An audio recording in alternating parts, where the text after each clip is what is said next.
nevím, ale aspoň chvíli tam asi budeme spolu sami. To je fajn. Něco jiného je, když prostě jsme spolu sami ve škole a něco jiného, když potom po škole, protože teď jsem to zapomněla. To je dobrý důvod. No a Káťa měla boty na vysokém podpatku a prostě tak si tam tak šla a spadla a byla to děsná sranda a prostě jsem funěla. To jsem se podívala dřív, jo. To nevydrží.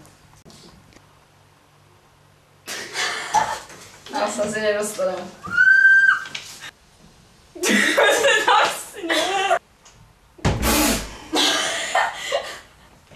Těsně než zašla, tak se začala smát.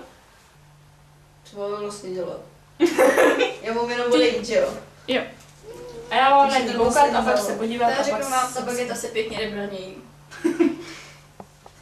A za ty prachy. A s čím to máš?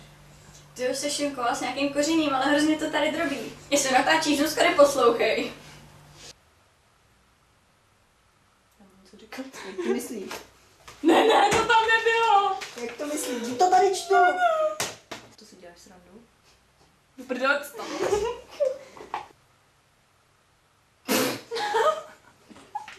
Počkej, jenom já teda mám mluvit už. Jo, rovnou. Můžu? Nechtěla jsem ho číst. Já jsem ho číst nechtěla. No, prdele. Nejde, no, to dáme. Katka mi řekla, že to bylo až víc zadu, ale teď jsem se přeřekla, řekla jsem, že to bylo víc zadu.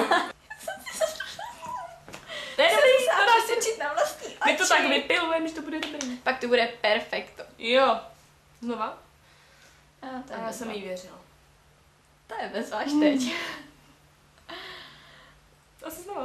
Katka mi řekla, že to bylo až víc zadu, ale už jsem se nestihla podívat, protože se přišla dřív. A ty jsi jí věřila. To je bezva.